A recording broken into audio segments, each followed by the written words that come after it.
లూకాసు వార్త 15వ అధ్యాయము 31వ వచనము.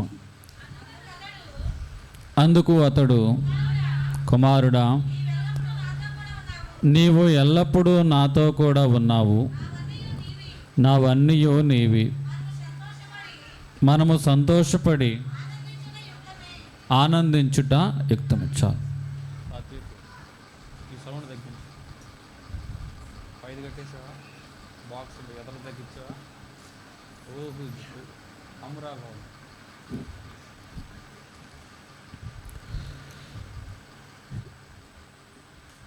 ఈ యొక్క లూకాసు వార్త 15వ అధ్యాయములో మనం చూసుకున్నట్లయితే తండ్రి కొడుకుల బంధము అనేది ఇక్కడ కనబడుచు ఉన్నది. ఈరోజు దీని గురించి మనం ధ్యానం చేసుకుందాము. గడిచిన కొన్ని వారాల క్రితము చిన్న కుమారుని గురించి మనం మాట్లాడుకున్నాము. అతడు తండ్రి దగ్గరికి ఏ విధంగా వచ్చాడన్న విషయం గురించి కూడా తెలుసుకున్న వారంగా ఉన్నాం. అంటే ఈ చిన్న కుమారుడు, ఈ తండ్రికి ఉన్న ఇద్దరు కుమారులో ఒక కుమారుడు తండ్రి దగ్గర నుంచి రావలసిన భాగాన్ని తీసుకొని దూరదేశానికి వెళ్ళి దుర్వ్యాపారం చేసి అంతయు నష్టపోయి పందులు తినే పొట్టు తిన్నప్పుడు, ఇంతకన్నా బాగా నా తండ్రి ఇంటి దగ్గర పనిచేసేవారు బాగా బతుకుతున్నారు, నా బ్రతుకు ఇలాగుంది, నా తండ్రి ఇంటికాడ ఒక పనివాడిగా ఉన్నా నా బ్రతుకు బాగానే ఉంటుంది అని ఆలోచన చేసి తండ్రి ఇంటికి ఈ కుమారుడు వస్తాడు. ఇప్పుడు తండ్రి ఇంటిలో ఇంకొక కుమారుడు ఉన్నాడు, అతడు పెద్ద కుమారుడు. ఈరోజు ఇతని గురించి మనము ధ్యానం చేసుకుంటున్నాము.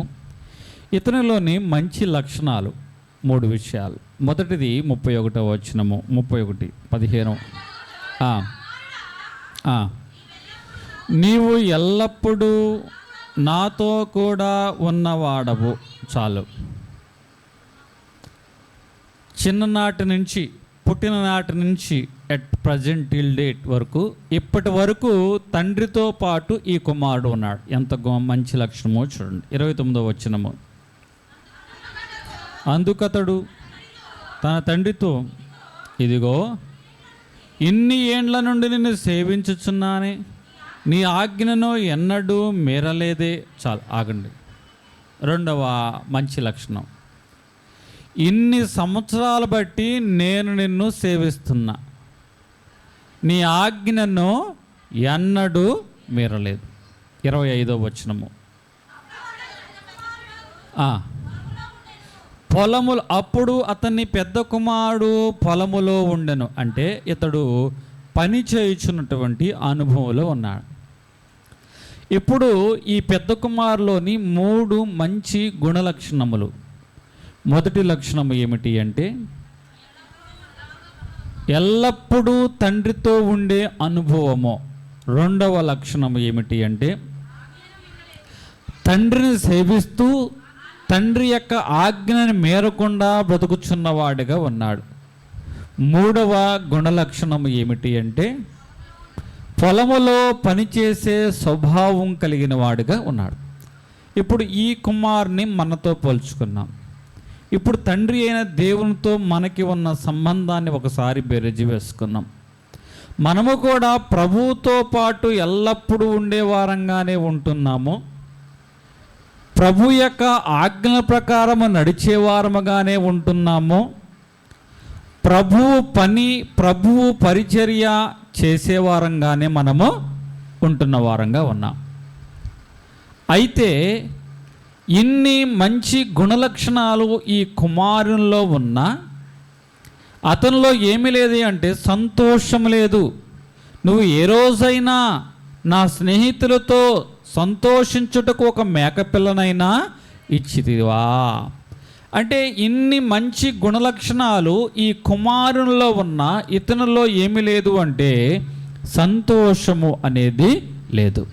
ఈరోజు ఈ విషయం గురించి మనము లోతుగా ధ్యానం చేసుకునే వారంగా ఉండాలి. ఎందుకంటే ఇంటిలోనే ఉన్నాడు, తండ్రి ఆజ్ఞలు పాటిస్తున్నవాడుగా ఉన్నాడు, తండ్రి పనులు చేస్తున్నవాడుగా ఉన్నాడు, కానీ సంతోషం అనేది లేనివాడుగా ఉన్నాడు. మనలో చాలామంది దేవుని యొక్క పరిచర్య చేస్తున్నాం, మందిరములో ఉంటున్నాం, ప్రార్థన చేస్తున్నాం, సహవాసంలో ఉంటున్నాం, అలాగే మన దైనందిక జీవితంలో ముందుకు వెళుతున్నాం. కానీ మన జీవితంలో కూడా ఏమి లేదు అంటే సంతోషము అనేది లేదు. పైకి అందరికీ బాగానే కనపడుతుంది మన కుటుంబం, చేసేదంతా ప్రయోజనకరంగానే ఉంటుంది మన కుటుంబం చేసేదంతా.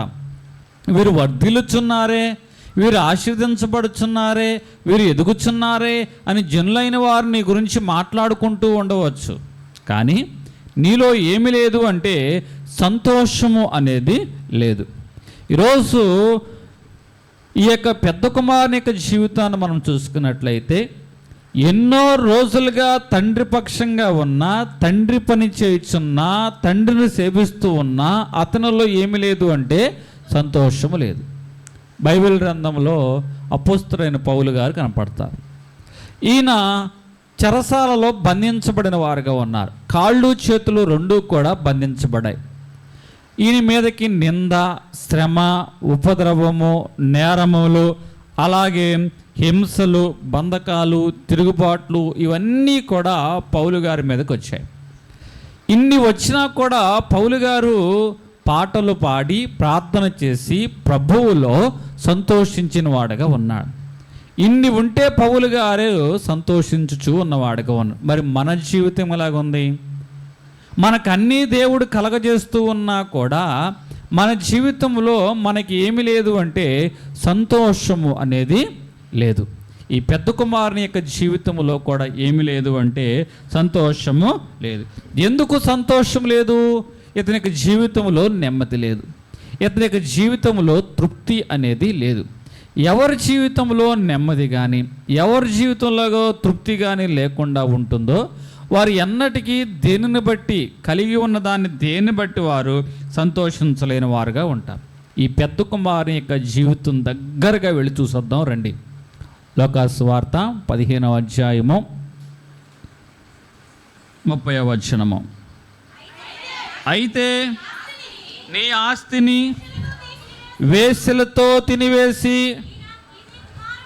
ఈ నీ కుమారుడు రాగానే కొవ్విన పశువును వధించితివని చెప్పాను. ఇప్పుడు ఏమన్నాడు? నీ ఆస్తిని వేశ్యలతో తినివేసిన, ఇప్పుడు చదవండి, ఈ నీ కుమారుడు. ఇక్కడ ఈకు దీర్ఘం కనపడుతుంది, తర్వాత నీకు నీ అని ఉంటుంది. ఈ నీ కుమారుడు అంటే తన సహోదరునితో తనకు గల సంబంధాన్ని తండ్రితో మాట్లాడుచున్నాడు. ఇతడు నీ కుమారుడు, నాకు సహోదరుడు కాదు అన్నట్లుగా సంబోధిస్తున్నాడు. 30వ వచనం, 32. మనము సంతోషపడి ఆనందించుట యుక్తమే, ఈ నీ తమ్ముడు. అంటే పెద్ద కుమారుడు తప్పిపోయిన కుమారుని చూచి తండ్రితో మాట్లాడుతున్న సంభాషణ ఎలాగుంది? ఈ నీ కుమారుడు, నీకు కొడుకేమో, నాకు మాత్రం తమ్ముడు కాదు, నాకు మాత్రం సహోదరుడు కాదు. వాడు నీకు కన్నబిడ్డేమో, నాకు మాత్రము రక్త సంబంధి కాదు. వాడు వేరు, నేను వేరు అన్నట్లుగా వేరు భావముతో మాట్లాడుచున్నవాడుగా ఉన్నాడు. కానీ తండ్రి ఏం మాట్లాడుతున్నాడు? వాడు నాకు కొడుకు కాదు, నీకు తమ్ముడు. వాడు నాకు కొడుకు మాత్రమే కాదు, నీకు తమ్ముడు అని ఇక్కడ తండ్రి కుమారునితో మాట్లాడుచున్నవాడుగా ఉన్నాడు. అంటే ఇక్కడ సరి అయిన సంబంధం అనేది తన సహోదరునితో ఈ యొక్క కుమారుడు లేనివాడుగా ఉన్నాడు. ఈ పెద్ద కుమారుడు ఈ తండ్రికి 2 బిడ్డలు ఉన్నా కూడా, తండ్రి నీ తమ్ముడు అని సెలవిస్తూ ఉన్నా కూడా, ఇతడు తన సహోదరుని చూచే కోణం, దృష్టి కోణం ఎలాగుంది అంటే, ఇతని యొక్క ఆలోచన విధానం ఎలాగుందంటే, అతడు నీకు కుమారుడేమేమో కానీ నాకు సహోదరుడు కాదు. మొదటి మాట. ఇప్పుడు లోకము ఈ ఇద్దరి అన్నాదమ్ముల గురించి ఏం మాట్లాడుకుంటుందో మనం విందాం. 15వ అధ్యాయము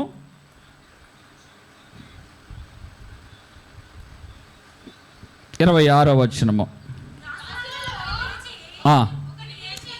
దాసులలో ఒకరిని పిలిచి ఇది ఏమిటి అని అడగగా ఆ దాసుడు అతనితో, నీ తమ్ముడు వచ్చి ఉన్నాడు. ఇప్పుడు ఏమంటారు? లోకం ఈ సంబంధం గురించి, ఈ ఇద్దరు అన్నాదమ్ముల గురించి ఏం మాట్లాడుతుంది? మీ తమ్ముడు, మీరు అన్నాదమ్ములు కదా, మీ తమ్ముడు, మీ ఇద్దరు సహోదరులు కదా, నీ సహోదరుడు వచ్చి ఉన్నాడని లోకం ఈ సంబంధం గురించి మాట్లాడుతుంది. ఇప్పుడు తండ్రి ఈ సంబంధం గురించి ఏం మాట్లాడుతున్నాడు చూడండి. 30వ వచనము, 32. మనము, ఎవరంటున్నాడు? నేను కాదు, మనము సంతోషపడి, అంటే ఓ పెద్ద కుమారుడా నువ్వు నేను, మనము సంతోషపడి ఆనందించుట యుక్తమే. ఈ నీ తమ్ముడు, అంటే తండ్రి దృష్టిలో ఈ సంబంధం ఎలాగుంది? సహోదర సంబంధంగానే కనపడుతుంది. అంటే లోకము వీరి బంధాన్ని, వీరి యొక్క రక్త సంబంధాన్ని సహోదర బంధంగా గుర్తించింది. తండ్రి వీరి బంధాన్ని సహోదర బంధంగా గుర్తించాడు. కానీ ఈ పెద్ద కుమారుడు మాత్రం నీకు కుమారుడేమో కానీ నాకు సహోదరుడు కాదు అని మాట్లాడచ్చు. ఇతని యొక్క దృష్టిలోనే ఏమి ఉన్నది అంటే లోపము కనబడుచు ఉన్నది. ఇప్పుడు ఈ అనుభవాన్ని మన కుటుంబాల్లో తీసుకొద్దాం, ఈ అనుభవాన్ని మన సంఘంలోకి తీసుకొద్దాం. చాలా కుటుంబాల్లో కూడా ఇదే అనుభవం కనబడుతుంది. అన్నాదమ్ములే కానీ అక్కా చెల్లెళ్ళే కానీ నీ కుటుంబంలో ఉన్న బంధము నువ్వు ఎలాగ చూస్తున్నావు? సరి అయిన బంధము నీ కుటుంబంలో వారితో కలిగిన వాడిగా ఉన్నావా? నీ అన్నతో, నీ తమ్ముడితో, నీ స్నేహితుడితో నువ్వు సరి అయిన బంధం కలిగి ఉన్నావా? నీ అత్తామామలతో సరి అయిన బంధం కలిగి ఉన్నావా? నీ కోడలు అల్లుడితో నువ్వు సంబంధం కలిగి ఉన్నావా? సరి అయిన బంధము కలిగి ఉన్నావా? రక్త సంబంధం అది ఏ బంధమైనా సరే ఆ బంధంతో సరి అయిన సంబంధం కలిగి నీవు సంతోషించగలుగుతున్నావా? ఈ పెద్ద కుమారుడు తనకున్న బంధాన్ని బట్టి సంతోషించలేకపోతూ ఉన్నాడు. మనము కూడా క్రీస్తు రక్తము చేత కడగబడి, ఆయన రక్తము చేత మనము కొనబడి, దేవుని సంఘములో ఆయన పిల్లలుగా చేర్చబడిన వారముగా ఉన్నాం. అంటే మనమందరము కూడా దేవుని పిల్లలము. దేవుని పిల్లలమైన మనము ఒకరికొకరికి ఏ భావం ఉన్నామంటే సహోదర భావము కలిగిన వారముగా ఉండాలి. కానీ మందిరములోకి వచ్చిన మనము ఎలాంటి అనుభవం కలిగిన వారుగా ఉంటున్నాం? లోకం మన గురించి ఏమంటుందంటే వీరు ప్రార్థనాపరులు అంటుంది. లోకం మన గురించి ఏమంటుందంటే వీరు మందిరానికి వెళ్ళేవారు అంటుంది. లోకం మన గురించి ఏమంటుందంటే వీరు దేవుణ్ణి వెంబడించేవారు, దేవుని పిల్లలు అంటుంది. యేసుక్రీస్తు ప్రభువారు కూడా మీరు విలువ చేత కొనబడిన నా పిల్లలు అంటున్నారు. నన్ను అంగీకరించి నన్ను విశ్వసించి ఉన్నారు కాబట్టి మీరు నా కుమారులు అంటున్నాడు. లోకము దేవుని కుమారులు అంటుంది, తండ్రి దేవుని కుమారులు అంటున్నాడు. కానీ మనము మందిరంలోకి వచ్చామో వాళ్ళు వేరండి, మేము వేరండి, వాళ్ళది వేరే బజారండి, మాది వేరే బజారండి అని మనం ఏం చేస్తున్నామంటే సహోదరులుగా ఒప్పుకోవడం లేదు. తండ్రి మన గురించి నిన్ను నన్ను చూచి నా బిడ్డలారా అంటున్నాడు. లోకమేముంటుంది? వీరందరూ దేవుని బిడ్డలు అంటున్నారు. కానీ మందిరంలోకి వచ్చిన మనమేముంటున్నామంటే మీరు దేవుని నమ్ముకున్నారేమో కానీ నీకు నాకు సంబంధం లేదు. అయ్యా ఆయన దేవుడు నువ్వు ప్రేమిస్తున్నావేమో కానీ అతనికి నాకు సంబంధమో లేదు అనే అనుభవంలో ఉన్నాం. అతడు ఇంటిలో ఉండి ఈ పెద్ద కుమారుడి మాట్లాడుతున్నాడు. మరి సంఘములో ఉన్న నీవు ఎట్లాంటి మాట మాట్లాడుతున్నావు? నీ తోటి వారితో బంధము ఎలాగూ ఉన్నది? ఆ బంధము కలుపుకునే బంధములాగా ఉందా, తెంపుకునే బంధములాగా నీ బంధం ఉందా? ఒకసారి నువ్వు ఆలోచించవలసిన అవసరత ఎంతైనా కనబడుచు ఉన్నది. ఈ కుమారుడు అంటున్నాడు, నీకు సహోదరుడేమో కానీ నాకు మాత్రమో సహోదరుడు కాదన్నట్టు. కానీ వాక్యం ఏం చెప్తుంది? ఆదికాండము 13వ అధ్యాయము 8వ వచనము. కాబట్టి అబ్రహాము, మనము బంధువులము కనుక నాకును నీకును నీ పశువుల కాపుర్లకును నా పశువుల కాపుర్లకును కలహము ఉండకూడదు. ఏమంటున్నాడు తెలుసా? మనము బంధువులము గనక. ఇంగ్లీష్లో ఉంటుంది వి ఆర్ బ్రదరన్, మనము సహోదరులము గనక మాకును మీకును, మీ పశువుల కాపర్లకు మన పశువుల కాపర్లకు ఏమి ఉండకూడదు? కలహము ఉండకూడదు. అంటే ఇప్పుడు మందిరంలో మనమందరం ఎవరు చెప్పండి? మందిరంలో ఏపరాలు ఏంకులు ఎవరన్నా ఉంటారా? దేవుని సంఘంలో అందరూ ఎవరు చెప్పండి? అక్కా తమ్ముళ్ళు, అన్నా చెల్లెళ్ళు, ఈ బంధమే ఉంటుంది తప్ప, అన్నా తమ్ముళ్ళ బంధము అక్కా చెల్లెళ్ళ బంధమే ఉంటుంది తప్ప ఏపరాళ్ళు, నాపురాళ్ళు, ఈనప సోవలు ఇవేమి ఉండవు. గట్టిగా హల్లు చెప్దాం. కాబట్టి ఇప్పుడు మనమందరము ఎవరు? మనమందరం సహోదరులము. We are brethren. మన మధ్య ఏమి ఉండకూడదు? కలహము అనేది ఉండకూడదని వాక్యము స్పష్టంగా చెబుతూ ఉంటుంది. కానీ మనము దేవుణ్ణి ఆరాధించడానికి వస్తూ ఉన్నాం, దేవుణ్ణి ప్రార్థించడానికి వస్తూ ఉన్నాం. కానీ మనలో ఏమున్నది అంటే కలహము అనేది కనబడుచు ఉన్నది. నీవు తండ్రిని అంగీకరిస్తున్నా, నీ ప్రక్కనున్న వారు తండ్రిని అంగీకరిస్తున్నారు, కానీ మీరిరువురు కూడా ఒకరిని ఒకరు అంగీకరించుకోలేని అనుభవం అనేది ఇక్కడ కనబడుచు ఉన్నది. ఇప్పుడు 28వ వచనము. అయితే అతడు కోపపడి లోపలికి వెళ్ళనల్లకపోయిను గనుక అతడు తండ్రి వెలుపలికి వచ్చి లోపలికి రమ్మని బ్రతిమాలుకొనెను. లోపలికి రమ్మని బ్రతిమాలుకొనెను. ఇప్పుడు కుమారుడు బయటే ఉన్నాడు, తండ్రి వచ్చి లోపలికి రమ్మంటున్నాడు. కానీ ఎంత బ్రతిమలాడినా కూడా ఈ కుమారుడు లోపలికి రావడం. వాస్తవంగా ఆ చిన్న కుమారుడు తప్పిపోయి తిరిగి వచ్చాడు. కానీ ఈ పెద్ద కుమారుడు గేటు బయటే ఉండి ఎన్నటికీ తిరిగి రానేటువంటి స్థలాల్లో ఉండిపోయాడు. నిజమైన తప్పిపోయిన కుమారుడు ఎవరో తెలుసా? ఈ కథాభాగంలో ఎన్నటికీ తిరిగి రాని కుమారుడు ఎవరు? ఈ పెద్ద కుమారుడు. తండ్రి బ్రతిమలాడుచు ఉన్నాడు. ఎందుకు బ్రతిమలాడుచున్నాడు? లోపలికి రమ్మని బ్రతిమలాడుచు ఉన్నాడు. లోపలికి వస్తే తండ్రితో పాటు ఉంటాడు. లోపలికి వస్తే తన సహోదరుని అంగీకరించవచ్చు. కానీ లోపలి రావడం వలన సహోదరుతో సంబంధము అంగీకరించాలి, సహోదరుడని ఒప్పుకోవాలి. కానీ ఇతనికి మనసుకి అది కష్టంగా ఉంది. కాబట్టి మనలో కొంతమంది మనుషులు మందిరమైనా మానేస్తాం, మా పగను విడిచిపెట్టాం, ప్రార్థన అయినా మానేస్తాం, మాకున్న ద్వేషాన్ని విడిచిపెట్టాం, ఏదైనా మానేస్తాం, వాడిని మాత్రం మర్చిపోము. దేవుని విషయంలో ఎంతకైనా ఆగిపోతాం, కానీ ఈ విషయంలో మాత్రము రాజీ పడము అన్నట్లుగా మాట్లాడుచూ ఉంటా. ఈ పెద్ద కుమారుడు, ఇదిగో నేను బయటైనా ఉంటా, లోపలికి మాత్రం రాను, వాడు ఉన్నాడు కాబట్టి నేను లోపలికి రాను. అట్లాగే మనము కూడా కలహమును బట్టి, ద్వేషమును బట్టి, పగను బట్టి, అసూయను బట్టి ఒక చోట ఇద్దరు తోటికోడళ్ళు కనపడుతున్నారు. వాళ్ళిద్దరి మధ్య ఏమొచ్చిందో ఒక చిన్న పాటి ఒక భేదాభిప్రాయం వచ్చింది. ఆ చిన్నపాటి భేదాభిప్రాయాన్ని బట్టి ఒకరు మానివేశారు.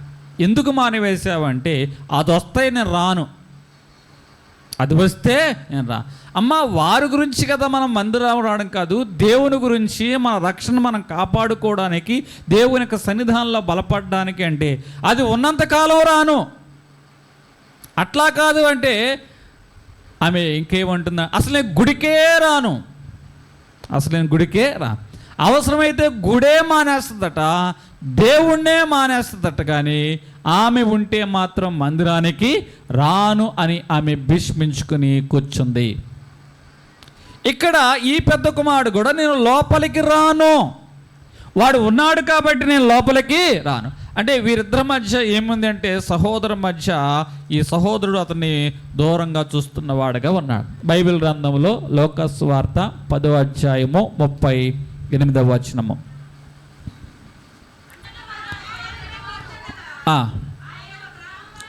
ఆయన ఒక గ్రామములో ప్రవేశించును.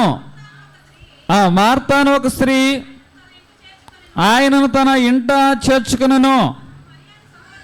ఆమెకి మరియా అని సహోదరి ఉండెను. యేసు పాదముల యొద్ద కూర్చొని ఆయన బోధ వినుచూ ఉండెను. మార్త విస్తారమైన పని పెట్టుకొనుట చేత తొందరపడి ఆయన యొద్దకు వచ్చి, ప్రభువా, నేను ఒంటరిగా పనిచేయుటకు నా సహోదరు నన్ను విడిచిపెట్టినందున నీకు చింత లేదా? నాకు సహాయము చేయమని ఆమెతో చెప్పు. ఇక్కడ ఇద్దరు అప్పా చెల్లెళ్ళు ఉన్నారు. వీళ్ళిద్దరు ఎవరిని చేర్చుకున్నారు? యేసుక్రీస్తు ప్రభువారిని చేర్చుకున్నాం. యేసుక్రీస్తు ప్రభువారిని చేర్చుకున్నట్టు వలన మార్తా అనే ఒక సహోదరి విస్తారమైన పని భారం పెట్టుకొని ఆమె ఏం చేస్తుందంటే పని చేయొచ్చు అన్నది. మరియా అనే సహోదరి యేసుక్రీస్తు ప్రభువారి యొక్క పాదముల దగ్గర దేవుని సన్నిధానములో ఆమె ఉన్నది. ఈమె విస్తారమైన పనిపాటల వలన విసుగు వచ్చింది. ఇంత పని నేను ఒక్కదాన్నే కష్టపడుతున్నా, నేను ఒక్కదాన్నే చేస్తున్నా అని వారు అంటూ ఉంటా. ఏమండి, ఎక్కడైనా సరే ఒక పనిని ఇద్దరు పంచుకోవాలంటే చాలా కష్టం. ఒక్కరైతే ఇక్కడి నుంచి అంత దూరం, ఎంత దూరమైనా సరే ఊడ్చుకుంటూ వెళ్ళిపోతూ ఉంటాం, తుడుచుకుంటూ వెళ్ళిపోతూ ఉంటాం. అదే కనుక మందిరానికి ఇద్దరు తొడవాల్సి వస్తే ఈమె ఇక్కడ దాకే తుడిచిద్ది, ఆమె ఇక్కడ దాకే తుడిచిద్ది.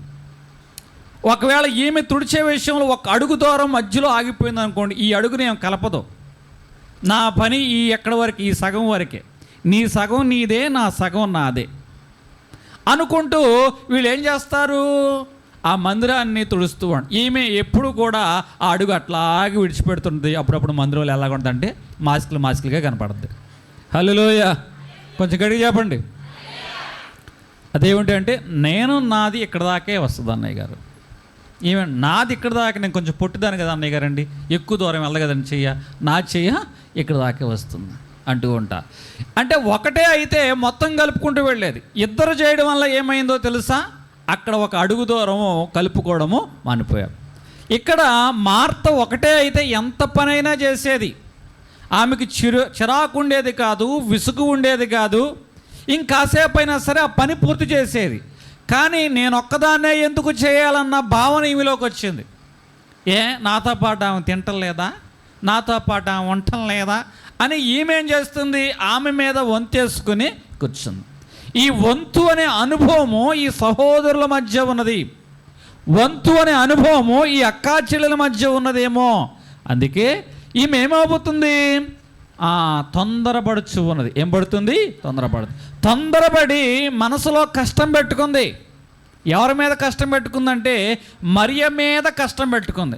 ఇప్పుడు మరియ మీద కష్టం పెట్టుకొని ఇప్పుడు ఎవరి మీద ఆమె మాట్లాడుతుంది, అయ్యా నీకు చింతలే. నిష్ఠూరం ఎవరి మీద, కష్టం ఎవరి మీద చెప్పండి. నిష్ఠూరమేమో యేసుక్రీస్తు ప్రభువారి, కష్టం పెట్టుకుంది ఎవరి మీద, తన సహోదరి అయిన మరియ మీద. అట్లాగే మందిరంలో కూడా కొంతమంది ఉంటారు మార్తలు. పోట్లాట వీళ్ళిద్దరి మధ్య, పోట్లాట వీళ్ళ, దెబ్బలాట వీరిద్దరి మధ్య, మనస్పర్ధలు వీరిద్దరి మధ్య, మాట వీరిద్దరి మధ్య. నిష్ఠూరం ఎవరి మీద, పాస్టర్ గారి మీద. నిష్ఠూరం ఎవరి మీద, సంఘం మీద. నిష్ఠూరం ఎవరి మీద, ఎవరైతే వీరికి వ్యతిరేకంగా మాట్లాడారో వారి మీద. హల్లెలూయా. ఈరోజు మార్త మనసులో మరియ మీద కష్టం పెట్టుకుంది. నిష్ఠూరం ఎవరి మీద వేస్తుందంటే యేసుక్రీస్తు ప్రభువారి మీద వేస్తుంది. నీకు చింత లేదా, నీకు చింత లేదా. ఇద్దరు అక్కా చెల్లెళ్ళే అయినా పని పంచుకునే విషయానికి వచ్చేపాటికి ఈమె మనసులో పనంతా నేనే చేయవలసి వస్తుందని కష్టమో మార్త మరియ మీద పెట్టుకున్నటువంటి అనుభవము ఇక్కడ కనబడుచు ఉంటుంది. ఈరోజు నేటి సంతోషానికి మొట్టమొదటి మెట్టు ఏమిటి అంటే సమాధానము. నీ జీవితంలో సంతోషముతో నువ్వు ముందుకు వెళ్ళాలంటే సమాధానపు సంగతులు ఆ ఇంటిలో ఏలుబడి జరగాలి. ఎక్కడ ఏ ఇంట్లో అయితే సమాధానపు సంగతులు ఏలుబడి జరుగుతాయో అక్కడ సంతోషం ఉంటుంది. సంబంధాలు అనేవి ఈ సంతోషానికి ప్రధానమైన మూల కేంద్రం. నీ ఇంటిలో సరి అయిన సంబంధం ఉందా?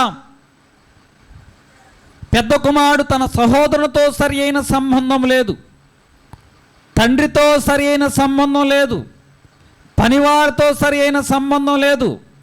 ఉంటాకి ఇంటిలోనే ఉన్నాడు, వారితో పాటే ఉన్నాడు, ఎన్నో ఏండ్లుగా ఉన్నాడు.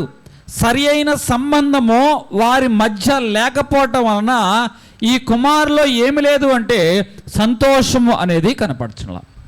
ఆదికాండము 45:4.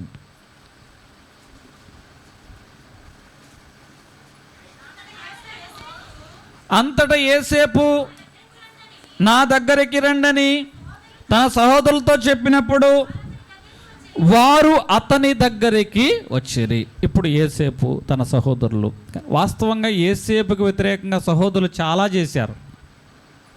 కానీ పరిస్థితులు మారాయి, కాలం మారాయి, దేవుడు ఆశీర్వదించిన విధానం మారింది. ఎవరైతే తృణీకరించారో తృణీకరించిన వాడు దేవుడు తలరాయిగా చేశాడు.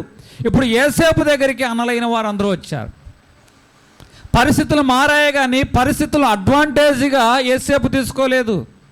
నా సహోదరులారా నా యొద్దకు రండి, కమాన్ టు మీ. మీరు దూరంగా ఉండడం ఏమిటి? నా సహోదరులారా అని సంబోధిస్తున్నాడుగా ఉన్నాడు. అంటే ఇక మనము దూరంగా ఉండవలసిన అవసరం లేదు. దేవుని చేత మేము దీవించబడ్డాం. మీరు కరువులో ఉండవలసిన అవసరం లేదు, నా యొద్దకు రండి అని తన సహోదరులను చేర్చుకున్నటువంటి అనుభవము అనేది ఇక్కడ కనబడుచున్నది. సరి అయిన సంబంధాలు ఏ ఇంటిలో ఉంటాయో ఆ ఇంటిలో సంతోషం ఉంటుంది, ఆ ఇంటిలో సమాధానం ఉంటుంది. హల్లెలూయా. సరి అయిన సంబంధాలు ఏ ఇంటిలో ఉండవో ఆ ఇంటిలో ఏముండదు అంటే సంతోషము ఉండదు. లోకాసు సువార్త 15:29. అందుకతడు తన తండ్రితో, ఇదిగో ఇన్ని ఏండ్ల నుండి, ఇక్కడ ఆగాలి, ఇదిగో ఇన్ని ఏండ్ల నుండి నిన్ను సేవించుచున్నాను. తండ్రిని ఎట్లా సంబోధిస్తున్నాడు? ఇన్ని ఏండ్ల నుండి నిన్ను అని ఏకవచనముతో సంబోధించుచూ ఉన్నాడు. 15:17. ఇప్పుడు తప్పిపోయిన కుమారుడు దగ్గర కదా. అయితే బుద్ధి వచ్చినప్పుడు వాడు నా తండ్రి యొద్ద, మొదటిగా తప్పిపోయిన కుమారుడు తన తండ్రిని ఎట్లా సంబోధిస్తున్నాడు? నా తండ్రి యొద్ద. 18. నేను లేచి నా తండ్రి యొద్ద. ఇక్కడ రెండు విషయాలు నేను చెప్తున్నా. తప్పిపోయిన చిన్న కుమారుడేమో తండ్రిని సంబోధించే విధానం చూడండి. ఇంటిలో ఉన్న పెద్ద కుమారుడు తండ్రిని సంబోధించే విధానము చూడండి. పెద్ద కుమారుడు అంటున్నాడు నిన్ను అని ఏకవచనముతో మాట్లాడుచున్నాడు. చిన్న కుమారుడు అంటున్నాడు నా తండ్రి అనే అనుభవముతో మాట్లాడుచు ఉన్నవాడుగా ఉన్నాడు. ఈరోజు నీవు నీ తండ్రిని పిలిచే విధానం ఎలాగ ఉన్నది? ఇక్కడ చదవండి 29. నిన్ను సేవించుచున్నానే, నీ ఆజ్ఞను నేను ఎన్నడూ వీడలేదే. ఇప్పుడు చూడండి, ఇన్ని ఏండ్ల బట్టి నిన్ను సేవించుచున్నానే, నీ ఆజ్ఞను ఎన్నడూ వీడలేదే అంటున్నాడు. అంటే తండ్రి దగ్గర పనిచేస్తున్నాడన్న భావన ఇతనిలో ఎక్కువగా ఉంది. తండ్రి ఏదో చెప్తున్నాడు, ఆయన చెప్పినట్లు నేను చేయవలసింది వస్తుంది అన్న భావన ఇతనిలో ఎక్కువ కనపడుచు ఉన్నది. ఇన్ని సంవత్సరాలు నా ఇష్ట ప్రకారం నేనేమీ చేయలా, నీకు ఊడిగము చేశా, నా రక్తమంతా నీ కోసం ధారపోసా, నా శక్తినంతా నీ కొరకు ఖర్చు చేశా, నా ఇష్టం అంటూ ఏమీ లేదు, అంతా నీ ఇష్ట ప్రకారమే నేను చేశాను కదా అని ఈ పెద్ద కుమారుడు మాట్లాడుచున్నాడు. తండ్రి దగ్గరే ఉన్నాడు కానీ తండ్రి పని చేసే విషయంలో అతను ఒక కూలివాలిలాగానే ఆలోచించాడు. అయ్యో, ఈ తండ్రి పని ఇది నా పని కదా, నా పనిని నేను కూలివానిగా చేయడం ఏమిటి అన్న ఆలోచన ఇతనిలో కనబడ్డమో లేదు. ఈరోజు నిజముగా నీవు దేవుని మందిరానికి వస్తున్నావు. దేవుని మందిరానికి వచ్చిన నీవు తండ్రి పనిని గమనించినప్పుడు ఆయన చెప్తే నేను చేయడం ఏమిటి, ఎవరో నాకు చెప్తే నేను చేయడం ఏంటి, వాళ్ళు నాకు చెప్పేవాళ్ళ ఏంటి అన్న మనసు మనలో వచ్చినప్పుడు చిన్న పని చేయాలి అన్నా కూడా చాలా కష్టంగా కనపడద్ది. ఇది తండ్రి పని, దేవుని ఇల్లు ఇది, ఈ దేవుని ఇంటిలో ఏ పని చేసినా అది మంచిదే అన్న భావం నీలో వచ్చినప్పుడు నీకేమనిపిస్తుందంటే, ఎవరైనా నువ్వు కూర్చున్నప్పుడు, పెద్దవారు వచ్చినప్పుడు, కుర్చీ ఖాళీ లేనప్పుడు పరిగెత్తుకుంటూ నువ్వు చూచి ఒక కుర్చీ తెచ్చి ఆమెకి ఏం చేస్తావంటే ఒక కుర్చీ వేసి కూర్చోబెడతావు. అదే ఎవరైనా నిన్ను కుర్చీ వేయమంటే నువ్వు నాకు చెప్పేవాడు అయ్యావా, నీ అంతస్తు ఎంత, నువ్వెంత అన్న ఆలోచన చాలామందిలో ఉంటుంది. అంటే తండ్రి ఇంటిలో ఒక పనివాడిగా ఆలోచించేది మనసు ఇది. కానీ ఎవరో చెప్పకపోయినా ఇది నా పని, సంఘ విస్తరణ కొరకు, సంఘ క్షేమం కొరకు, ఈ వ్యక్తి యొక్క క్షేమం కొరకు నేను కుర్చీ వేయాలని నీ అంతకు నీవు లేచి పరిగెత్తుకుంటూ వెళ్ళి కుర్చీ వేసావు చూసావా, ఇది తండ్రి పని. ఇప్పుడు ఈ తప్పిపోయిన ఈ ఇంటిలో ఏం జరుగుతుందో తెలుసా? ఇన్ని ఏళ్ల బట్టి నేను సేవించుచూ ఉన్నానే అంటే నేను నీకు ఊడిగమ చేశా, నేను నీకు పని చేశా అంటే తండ్రికి పని చేస్తున్న ఒక కూలివానిగానే ఇతడు ఆలోచించాడే తప్ప తండ్రి పనే నా పని కదా, ఇది నా పని అన్న ఆలోచన ఇతనిలో ఏమాత్రము కూడా కనబడడం లేదు. అందుకే ఇతడు సంతోషించలేకపోతూ ఉన్నాడు. ఈరోజు మందిరంలోకి నువ్వు వచ్చావు, దేవుని పనులు చాలా ఉన్నాయి, ఎవరో చెప్పకపోయినా సరే నువ్వు చేస్తావు చూసావా, ఇది నా పని, దేవుని పనే నా పని అని నువ్వు చేసే అనుభవం ఉంటుంది చూసావా, అప్పుడు నువ్వు నిజమైన సంతోషాన్ని అనుభవించగలుగుతావు. హల్లెలూయా. ఎందుకంటే నువ్వు తుడిచినా ఇదిగో దేవుని కొరకు నేను తుడుస్తున్నా, నేను ఖర్చు అయిపోతున్నా, నువ్వు ఏ పాత్ర కడిగినా ఇదిగో దేవుని కొరకు నేను పాత్రను కడుగుచూ ఉన్నాను, ఏ కుర్చీ సర్దినా, ఏ బెంచి సర్దినా ఇదిగో దేవుని కొరకు నేను పని చేస్తున్నాను అని ఒక తృప్తి నీలో ఉంటుంది.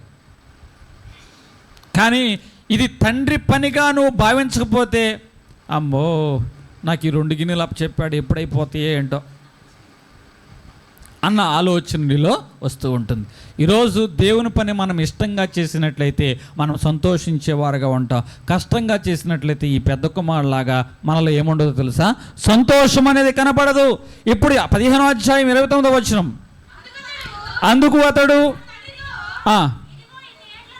ఇదిగో ఇన్ని ఏండ్ల నుండి నేను నిన్ను సేవించుచున్నానే, నీ ఆజ్ఞ నేను ఎన్నడూ వేడలేదే, అయినను నా స్నేహితులతో సంతోషపడినప్పుడు నీవు నాకు ఎన్నడను ఒక మేక పిల్లైనను. ఇప్పుడు నిజమైన సంతోషం ఎక్కడ వెతుక్కుంటున్నాడు ఈ పెద్ద కుమారుడు? స్నేహితులతో సంతోషించాలి. సంతోషం ఎందులో ఉందంటున్నాడు? స్నేహితుల్లో. సంతోషం ఎందులో ఉంది అంటున్నాడు? మేకపిల్ల. మేకపిల్లలో సంతోషం ఉంది, స్నేహితుల్లో సంతోషం ఉంది అని ఇతడు ఆలోచన చేస్తున్నాడు. ఇప్పుడు 17వ వచనంకి వద్దాం, చిన్న కుమారుని దగ్గరికి వద్దాం. ఈ చిన్న కుమారుడు మనతో మాట్లాడుచున్న మాట ఏమిటో తెలుసా? ఇదిగో నా తండ్రి దగ్గర డబ్బు ఉంది, ఆ డబ్బు నేను తీసుకుని బయటకు వెళ్ళా, ఆ డబ్బుతో, నా దగ్గర ఉన్న డబ్బుతో స్నేహితులతో నేను సంతోషించాలి అనుకున్నా. స్నేహితులు నా చుట్టూ మూగారు, డబ్బుంది, డబ్బున్నంతకాలం అందరూ ఉన్నారు, అదే నిజమైన సంతోషం అని అనుకున్నా. డబ్బంతా అయిపోయింది, స్నేహితులు వెళ్ళిపోయారు, చివరికి పందులు తినే పొట్టు తినడానికి వచ్చాను. అప్పుడు నాకు అనిపించింది ఏమిటి అంటే, ఇక్కడ పందులు తినే పొట్టు తినడం కంటే నా తండ్రి ఇంటిలో ఒక పనివాడిగా ఉన్నా నిజంగా నేను సంతోషిస్తాను అన్న ఆలోచన అతనిలోకి వచ్చింది. కాబట్టి ఈ చిన్న కుమారుడు చెప్తున్న మాట, నిజమైన సంతోషము డబ్బులో లేదు, నిజమైన సంతోషము స్నేహితులు లేదు, నిజమైన సంతోషము ఎందులో ఉందంటున్నాడు, ఆ తండ్రి ఇంటిలో ఉంది అంటున్నవాడుగా ఉన్నాడు. హల్లెలూయా. చిన్నపిల్లలు ఇందాడు పాడారు కదా, ఆ పాట మరలా పాడుకుందామా? నీలోనే ఆనందం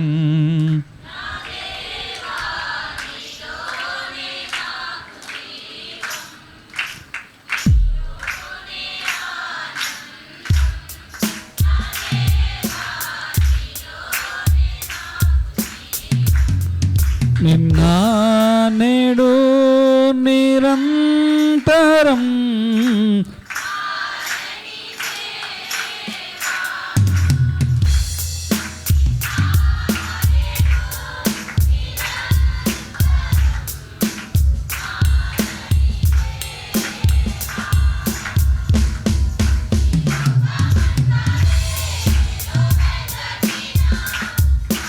లేదయ్యా ఎక్కడ ఆనందం, నీ సన్నిధిలో ఒక క్షణం గడిపినా నా హృదయం పొంగెనే, నా హృదయం నీలోనే ఆనందం, నా దేవా నీలోనే నాకు జీవం, నిన్న నేడు నిరంతరం మారని దేవా, నిన్న నేడు నిరంతరం మారని దేవా. ఇప్పుడు చిన్న కుమారుడు ఎట్లాంటి మాటలు మాట్లాడుతున్నాడు చూడండి.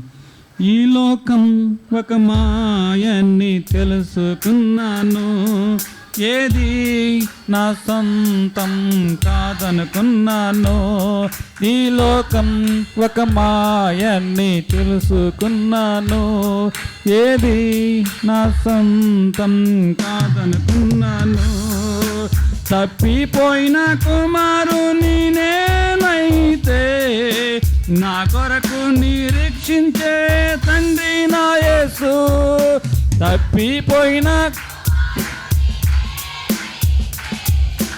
నా కొరకే నిరీక్షించే తండ్రి నా యేసే, నీలోనే ఆనందం.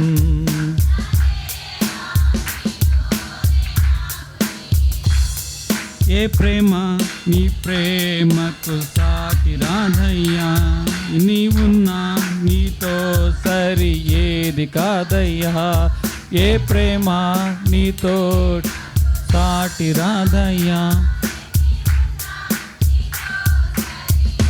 లేదయ్యా.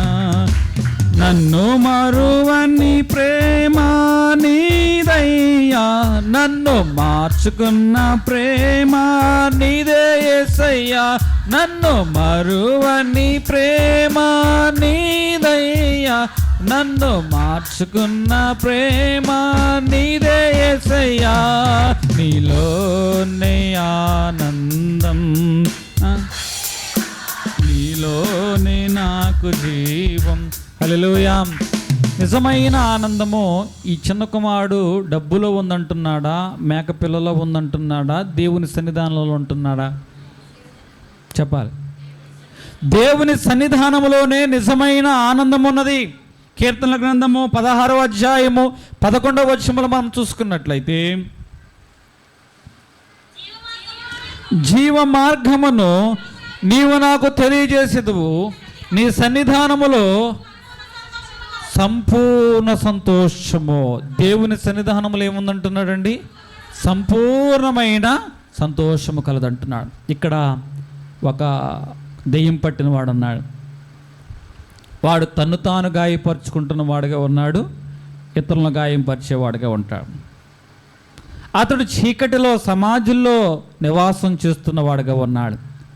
వెలుగైన యేసు అతని యొద్దకు వచ్చినప్పుడు, ఈ వెలుగు అతని మీద ఉదయించినప్పుడు, అప్పటి వరకు తన్ను తాను గాయించేసుకునేవాడు, ఇతరుల్ని గాయించేసేవాడు, చీకట్లోనూ సమాధుల్లోనూ నివాసం చేసేవాడు, ఇప్పుడు దేవుని సన్నిధానంలో దేవుని పాదాల దగ్గర అతను ఏం చేస్తున్నాడంటే సంతోషించుచు ఉన్నవాడుగా కనపడుతుంది.